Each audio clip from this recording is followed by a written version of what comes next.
what type of experiences did they have they shared with you? Well, there's a whole range of experiences as well. It's in the literature from military people who have had encounters in flight and been vectored to chase unidentified objects.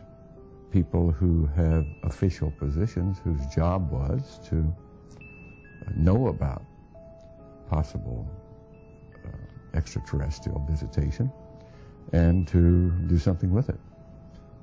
People within government. And those are the more credible sources because they've had hands-on, first-hand experience with all of this. Whether they come forward or not is up to them. It's, if they want to come out with their information, if they don't feel that they're under security constraints and they somehow get relief or amnesty from any oaths of security, then I would hope they would come forward.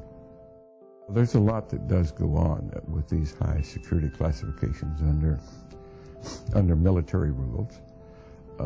I think it's a fairly muddy area when we're talking about this level of activity.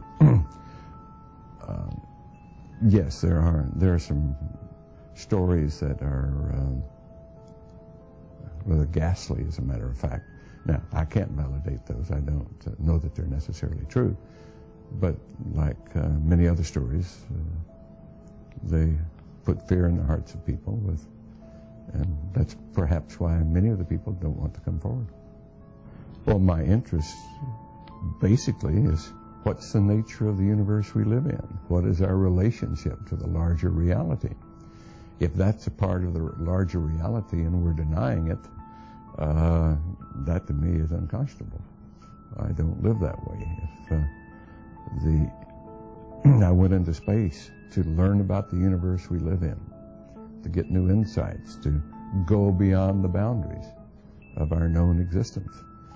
And if these phenomena are really indicators of new information about the cosmos at all, and intelligent life in the cosmos, and our ability to travel in the cosmos, as circumstantial evidence would suggest, then we ought to get to the bottom of it. It's just my curiosity that drives me. There seems to have been, over the last 50 years at least, and more, a great deal of secrecy surrounding the so-called UFO event. It's a very complex subject. We're not dealing with something that's very simple here. If we take well, we have sightings of all sorts. We've been reported thousands and thousands of sightings for 50 years or so. Large numbers of those sightings are indeed misperceiving natural phenomena in some way.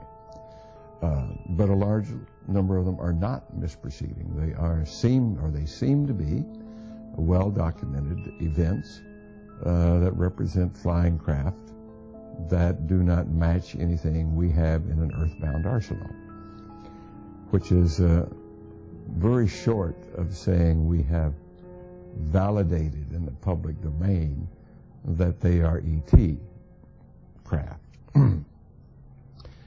We have to rely upon that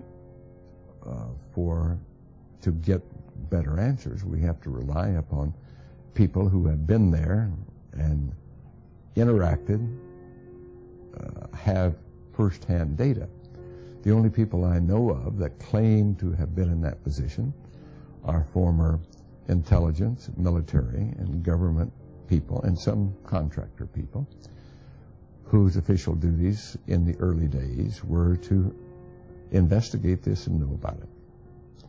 Those people were under, at that time, great restrictions and high security clearance that prevented them from telling the general public about it. It would appear that period is long past, but they're still under security restriction, or at least believe they are. There have been ET visitation, there have been crashed craft, there have been material and bodies recovered, and there is some group of people somewhere that may or may not be associated with government at this point, but certainly were at one time, that have this knowledge and have been attempting to conceal this knowledge or not permit it to be widely disseminated. So who do you think is in control of this knowledge at this point? I cannot answer that. I cannot answer who are these people, but there's a lot of evidence that points to what I call a clandestine group, people who have some quasi-affiliation with government and use certain government facilities, but operate in a rather very stealth and secret way that is not generally under high-level governmental control, as far as we can tell. Yes, there has been ET visitation, and may continue to be. There has been craft that have been recovered. There has been a certain amount of reverse engineering that has allowed some of these craft or some components to be duplicated, and that there are humanoids from our planet, Earthlings, who are utilizing some of this equipment in certain ways, and that perhaps a large part of the activity that's classified as UFO activity, abductions and a whole host of this type of activity, may very well not be due to ET activity at all.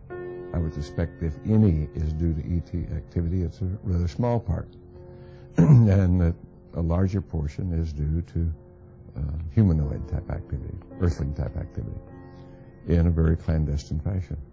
Sort of instill a fear of... Well, I will stop short of attaching motivation to this. I don't know the motivation. But if it's normal human motivation, it has to do with power and control and greed and money and so forth.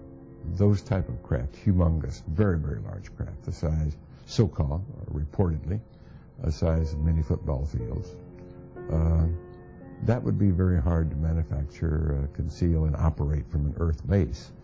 It would seem, if that account is true at all, it probably would have to be something beyond this realm. I think it's long past time to open this up to the public because they don't know what to do about it anyhow. I do not see anything that suggests really malevolent intent on the part of, if there are ETs at all, and I have to place the caveat, if there are ETs at all, I don't see anything that represents hostile intent. We see things that, like abductions, for example, that many would claim are hostile. To the extent that that may be true, I would more likely attribute it to some other cause. There is evidence, there is a mountain of evidence, if you will, that essentially amounts to smoking gun evidence that has not been and seemingly cannot be brought forward at this point, at least not by the powers of government or not by anything I know about. But it seems to exist. There is disinformation. The question of has it been kept secret or how could it be kept secret? It hasn't been kept secret. It's been there all along, but it has been the subject of disinformation in order to deflect attention and to create confusion so that the truth doesn't come out. Disinformation is simply another method of stonewalling, and that's been used consistently for the last 50 years or so. Weather balloons over Roswell as opposed to a crashed craft of some sort. That's disinformation. We've seen that for 50 years, and it's the best way to hide something. It shouldn't be any more of an effect that ETs have come here than that we have gone to the moon. Okay, it's just a part of the way things are. And we have to understand it and put it in context of the story of ourselves, our knowledge base of cosmology, the nature of our existence, who are we, how does the world work? And of course that knowledge does change our understanding of how the world or the universe at large works, because until the current period or until the last 30 years, It was conventional wisdom, both in science and theology. We're alone in the universe, the single repository of life anywhere in the known universe. Well, no one believes that anymore. That changes our concept of who we are and how we fit. And it's becoming very clear that the way we have conducted ourselves as stewards of life on planet Earth is wanting. We haven't been good stewards. We have environmental, global problems right now that are bringing civilization to a crisis. And people don't want to hear that. But it's slowly becoming obvious that that is true. So this knowledge of who we are, how we manage a planet, how we fit into the larger scheme of things is a very important question. Dr. Greer did indeed mount an initiative and did go to Washington, did speak with high-level government people, did present some of the witnesses that we've talked about there to give briefings, and has asked for congressional hearings on these matters. I attended and helped him with that, and I believe that's a very important effort, that we get congressional oversight of all of this. But so far that hasn't happened. We briefed certain members of Congress, some of their staff, some of the people from the White House. We talked with people in the Pentagon. And in general, it was well received, and some were quite amazed at what they heard. But so far, it hasn't resulted in any great activity. Did this come to news? Was this news to a lot of their ears? To some people, yes. Yes. Others, not really so much.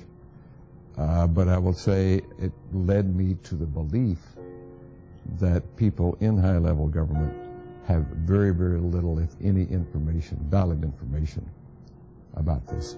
Most have no more knowledge than the man in the street. Representatives from the intelligence section, they were out of the loop of the things we're talking about. Does that come to a concern to you? Oh, yes, it's a very great concern. I have expressed this concern over and over. That's exactly what I'm saying, is that whatever activity is going on, to the extent that it is a clandestine group, a quasi-government group, a quasi-private group, it is without any type, as far as I can tell, of high-level government oversight.